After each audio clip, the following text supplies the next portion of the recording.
Tanpa ini, gereja kehilangan tujuan. Bagaimana kalau saya bilang, banyak orang percaya tidak menjalankan perintah terakhir dari Tuhan Yesus? Kalau Tuhan Yesus memberi satu perintah paling penting, apakah kita benar-benar melakukannya? Ini bukan sekedar pesan, ini adalah misi yang menentukan masa depan gereja. Sebelum Tuhan Yesus naik ke sorga, Ia tidak memberi banyak pesan, tapi satu perintah yang sangat jelas. Namun hari ini, justru perintah ini sering dilupakan. Padahal inilah yang seharusnya menggerakkan seluruh aktivitas gereja. Dan yang mengejutkan, sebagian besar orang Kristen tahu ayat ini, tetapi tidak melakukannya. Mari kita lihat langsung apa sebenarnya perintah dari Tuhan Yesus itu, dan kenapa ini begitu penting bagi gereja Tuhan. Matius pasal 28 ayat 19 sampai ayat yang ke-20 mencatat hal ini. Yesus mendekati mereka dan berkata, "Kepadaku telah diberikan segala kuasa di sorga dan di bumi. Karena itu pergilah, jadikanlah semua bangsa muridku dan baptislah mereka dalam nama Bapa dan Anak dan Roh Kudus. Dan ajarlah mereka melakukan segala sesuatu yang telah kuperintahkan kepadamu. Dan ketahuilah aku menyertai kamu senantiasa sampai kepada akhir zaman." Ini bukan sekedar pesan penutup. Ini adalah mandat besar atau amanat agung. Sebuah panggilan yang melintasi zaman, budaya, dan generasi. Tuhan Yesus tidak hanya berbicara kepada murid-muridnya pada waktu itu, tetapi juga kepada setiap orang percaya hari ini, saya, Anda, dan kita semua. Menariknya, sepanjang sejarah kekristenan, perintah dari Tuhan Yesus ini justru sering jadi bahan perdebatan. Ada yang bertanya, sebenarnya berapa sih perintah utama itu? 2, 3, 5, atau 7? Sebagian orang fokus pada bentuknya, yang lain pada tujuannya, dan ada juga yang memperdebatkan maknanya. Contoh paling nyata yaitu soal baptisan. Awalnya, baptisan adalah simbol yang dalam tentang kematian dan kebangkitan bersama Kristus. Tapi seiring waktu, maknanya mulai bergeser. Ada yang menganggap air baptisan itu sendiri yang menyucikan dosa. Bahkan muncul ajaran bahwa baptisan bisa menyelamatkan, menyembuhkan penyakit, melindungi dari malapetaka, bahkan menjadi sarana untuk menjadikan seseorang sebagai anggota gereja atau anggota sinode mereka. Akibatnya, praktek pun berubah dari selam menjadi percik, termasuk untuk bayi atau orang sakit. Perdebatan ini bahkan melibatkan tokoh-tokoh besar seperti Karl Barth yang menolak dasar Alkitabiah baptisan bayi, hingga perdebatan pandangan antara Martin Luther dan Zwingli tentang perjamuan kudus yang membuat perpecahan terjadi dalam tubuh Kristus. Faktanya, perintah Tuhan Yesus yang sederhana sering jadi rumit di tangan manusia. Lalu apa sebenarnya tujuan dari perintah ini? Yang pertama, supaya Injil lebih mudah dipahami. Perintah Tuhan Yesus bukan untuk membingungkan, tapi justru menyederhanakan kebenaran Injil. Dan Injil kerajaan ini akan diberitakan di seluruh dunia, menjadi kesaksian bagi semua bangsa. Sesudah itu barulah tiba kesudahannya. Itu yang dicatat dalam Matius pasal 24 ayat 14. Jadi Injil harus menjangkau semua orang, lintas bahasa, budaya, dan latar belakang. Tapi bagaimana caranya menjaga maknanya tetap murni? Jawabannya, Tuhan memakai pengalaman manusia yang universal. Semua orang tahu perihal makan dan minum, kematian dan penguburan.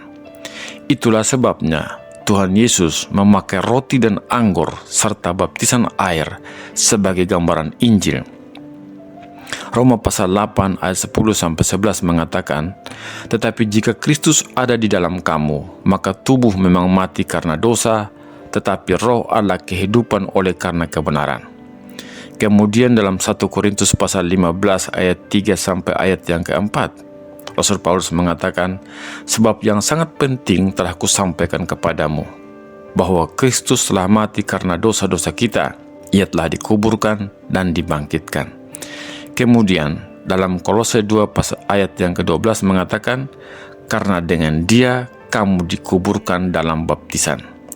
Dengan kata lain, Injil diterjemahkan ke dalam pengalaman hidup sehari-hari manusia. Tujuan yang kedua adalah supaya Injil bisa dilihat, bukan hanya didengar. Injil bukan hanya untuk didengar, tapi juga untuk dilihat dan dialami. Dalam 1 Korintus pasal 1 ayat 21 di sana dikatakan, "Oleh karena dunia tidak mengenal Allah oleh hikmat-Nya, maka Allah menyelamatkan mereka yang percaya oleh kebodohan pemberitaan Injil." Melalui baptisan dan perjamuan kudus, Injil menjadi visual. Kita melihat roti dipecahkan. Kita melihat air baptisan. Kita ikut merasakan maknanya. Dalam 1 Korintus pasal 11 ayat 24 sampai ayat yang ke-26 di sana dikatakan, "Inilah tubuhku. Perbuatlah ini menjadi peringatan akan aku, sebab setiap kali kamu makan roti ini dan minum cawan ini, kamu memberitakan kematian Tuhan sampai Ia datang." Jadi ini seperti monumen iman. Seperti Monas, monumen nasional yang ada di pusat kota Jakarta. Ini mengingatkan kita pada perjuangan bangsa, atau patung Jenderal Sudirman yang ditempatkan di pusat kota. Ini mengingatkan kita pada kepemimpinan dan pengorbanan dari sang jenderal. Demikian juga baptisan dan perjamuan kudus adalah monumen rohani yang mengingatkan kita pada pengorbanan Kristus. Jadi ini bukan sesuatu yang bersifat magis, tapi penuh makna. Alasan yang ketiga, bukan untuk menyempurnakan keselamatan. Ini penting. Ritual tidak pernah menyelamatkan. Kalau upacara ritual bisa menyelamatkan, Tuhan Yesus tidak perlu datang dan mati di kayu salib, sebab hukum Taurat sudah ada. Alkitab sangat jelas mengatakan dalam Efesus pasal 2 ayat 8 sampai 9, "Sebab karena kasih karunia kamu diselamatkan oleh iman, itu bukan hasil usahamu." Penulis kitab Ibrani juga menegaskan bahwa semua ritual perjanjian lama tidak bisa menyempurnakan manusia. Jadi keselamatan bukan dari baptisan, bukan dari perjamuan kudus, bukan dari ritual agama, juga bukan dari usaha manusia, tapi dari anugerah Allah saja. Titus 3 ayat 4 sampai 5 mengatakan, "Tetapi ketika nyata kemurahan Allah, Dia telah menyelamatkan kita, bukan karena perbuatan baik." Keselamatan itu sederhana. Tuhan tidak membuat keselamatan jadi rumit. Intinya hanya satu kata, pertobatan. Dalam bahasa Alkitab disebut dengan metanoia, artinya berbalak arah.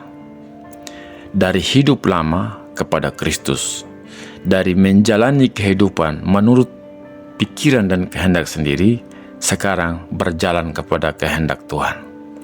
Seperti seseorang yang sedang berjalan ke arah yang salah, lalu sadar bahwa dia sedang ada di jalan yang salah, maka dia berhenti, lalu berbalik dan berjalan ke arah yang benar. Itulah keselamatan, bukan soal ritual luar, tapi perubahan hati. Jadi perintah Tuhan Yesus bukan untuk diperdebatkan tanpa akhir, tapi untuk dijalankan. Pergi, jadikan murid, baptis, ajarkan.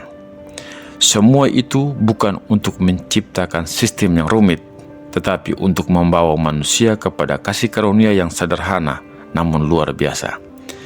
Dan pada akhirnya, ketika kita berseru di hadapan Tuhan nanti, kita tidak akan berkata, "Aku berhasil." tapi kita akan berseru, segala kemuliaan bagi anak domba yang telah disembelih untuk penghapusan dosa umat manusia. Jika video ini memberkati Anda, silakan like, berikan komentar, subscribe, dan teruskan kepada sahabat, kenalan, dan saudara-saudara Anda. Seseorang di sana sedang menunggu kebenaran ini. Sampai jumpa di kesempatan yang akan datang. Tuhan Yesus memberkati kita. Amin.